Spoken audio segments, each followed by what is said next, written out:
नमस्कार, आप देख रहे हैं स्टेट न्यूज हरियाणा और मैं हूं अमित अमन।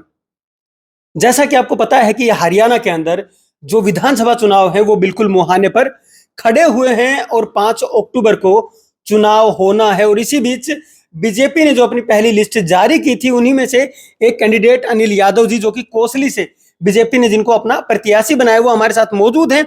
चलिए इनसे इनके मुद्दे जान लेते हैं और अब जब इनको टिकट मिल ही गई है तो आगे चल करके ये अगर मौका पाते हैं और जनता इनको मौका देती है तो ये क्या कुछ करेंगे, ये सभी चीजें इनसे जान लेते हैं। सर, सबसे पहले तो आपका स्टेट न्यूज हरियाणा में स्वागत है।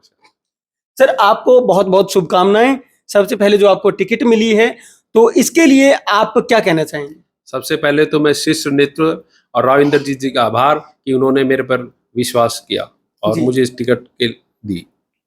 आपने जब टिकट पाई तो उस समय पे बहुत से लोग लाइन में थे और बहुत से लोग लाइन में होने के कारण में बहुत टफ कंपटीशन उस टाइम पे बोला जा रहा था। कभी किसी का नाम निकल के आ रहा था, कभी किसी का नाम निकल के आ रहा था। जब आपको पहली बार पता चला कि मेरा नाम लिस्ट में आ गया है या मुझे टिकट मिल चुकी है तो उस टाइम पे क्या माहौल?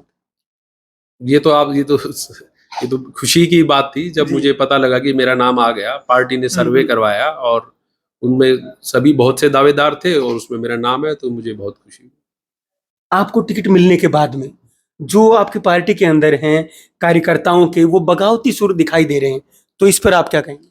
पार्टी एक परिवार है जी, और विधानसभा में एक ही कैंडिडेट एक विधानसभा से एक पार्टी खड़ा कर सकती है। और जो हम पूरी पार्टी में जो सब हम मिलजुल कर जो काम करते हैं उसमें 5 से 10 लोग ऐसे होते हैं जो वो भी इच्छा रखते हैं। तो मेरी इच्छा थी और मेरे साथियों की भी इच्छा थी, लेकिन अब टिकट तो एक है, तो पार्टी ने मुझ पे विश्वास जताया तो मुझे टिकट मिली।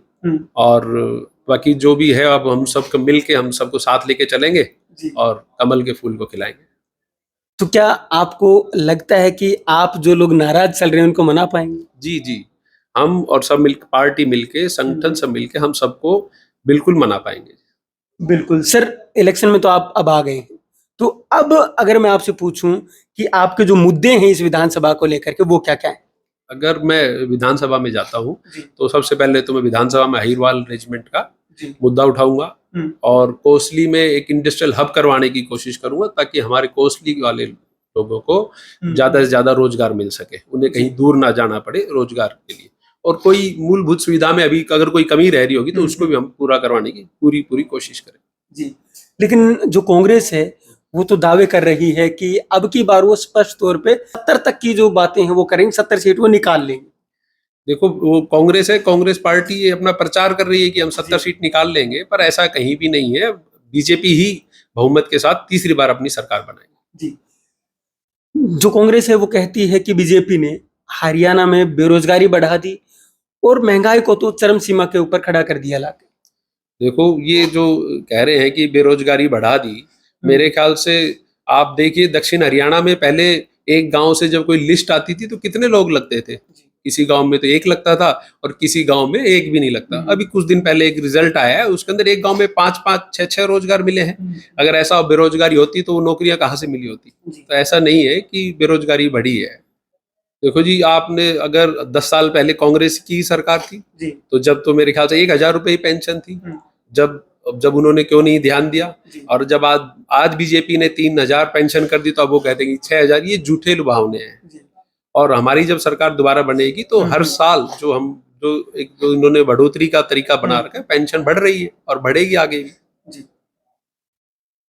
लोकसभा चुनाव में भी इन्होंने यही किया था।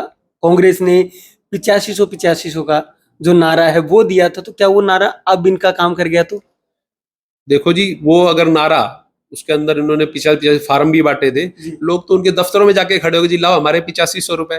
तो अब वो तो नारा ही फेल हो चुका है। जब ऐसा कहीं नहीं होने वाला है। लोगों को फार्म तक बांटे गए थे, लेकिन अब वो कहाँ जाए वो लोग। बिल्कुल, आपकी जो जनता है उस जनता को क्या कहना चाहेंगे? मैं तो सभी से यही कहना चाहूंगा कि मेरे को आशीर्वाद दें और मेरे पे विश्वास रखें, और जो भी कोई कोसली हल्के की आवाज होगी मैं उनको विधानसभा में बढ़ चढ़ के उठाऊंगा। सर, आपके ऊपर जब सीधी कोई उंगली उठाता है तो सबसे पहली बात यही आती है कि अनिल जी तो रेवाड़ी रहते। ये अनिल जी रेवाड़ी रहते हैं, ये तो लोगों का देखो कोई ना कोई मुद्दा, मैं मेरे गांव में भी रहता हूँ, आप मेरे चलिए मेरे निवास स्थान पे चलिए, ऐसा नहीं है। मैं रेवाड़ी, भाई रेवाड़ी भी मेरा बिजनेस भी है, और मेरा गांव में मेरा बिजनेस है, और मेरा घर है। ऐसा नहीं कि मैं रेवाड़ी ही रहता हूँ, मैं डहीना गांव में भी रहता हूँ, यहाँ भी रहता हूँ। लोगों और को दूसरी बात ये है कि डहीना और ये कोसली जो विधानसभा है, जो भी सरकार से रिलेटेड जो भी काम होते हैं, वो मेरे ख्याल से आप मानो ये तो रेवाड़ी में ही होंगे। और रेवाड़ी में मेरा जो निवास स्थान है बिल्कुल सेक्रेटरीट के सामने है, और कभी भी हर आदमी को कोई भी सेक्रेटरीट में तो काम पड़ता ही रहता है। किसी को लाइसेंस बनवाना है, किसी को डीसी साहब से मिलना है, कोई एनओसी लेनी है, एसडीएम साहब से मिलना है, तो रेवाड़ी तो हर मतलब जरूरत है। मैं कहीं दूर नहीं रहता, रेवाड़ी तो डिस्ट्रिक्ट है, उसी का भाग है कोसली जी। तो आपसे मिलने के लिए कहीं रेवाड़ी ही तो नहीं आना पड़ेगा लोगों को? नहीं नहीं, ऐसा नहीं है। मैं जब डहीना में भी रहूंगा और मैं कोसली में भी जाऊंगा, ये नहीं कि डहीना भी आना पड़ेगा, मैं कोसली भी अवेलेबल रहूंगा। बिल्कुल सर, आपका कीमती समय देने के लिए बहुत बहुत धन्यवाद। जी धन्यवाद। तो आप देख सकते हैं अनिल जी ने जो बातें बताई हैं, ये अभी जो प्रत्याशी हैं वो बन चुके हैं और मैदान में अब आप लोगों के बीच में आने वाले हैं। अगर आपको इनके जो विचार है वो कैसे लगे, ये चीजें आपको बतानी, नीचे लिख करके आप वो भी चीजें बता सकते हैं। लेकिन साथ साथ 5 अक्टूबर को जब चुनाव होगा तो सबसे पहली अपील आपसे ये है कि आप वोट करने के लिए जरूर निकले, चाहे किसी को भी आप वोट करें जिसको आप वोट करना चाहते हैं, लेकिन वोट करने के लिए आप जरूर निकले। जो अधिकार आपको मिला है उस अधिकार का प्रयोग करें। नमस्कार, धन्यवाद, जय हिंद, जय भारत।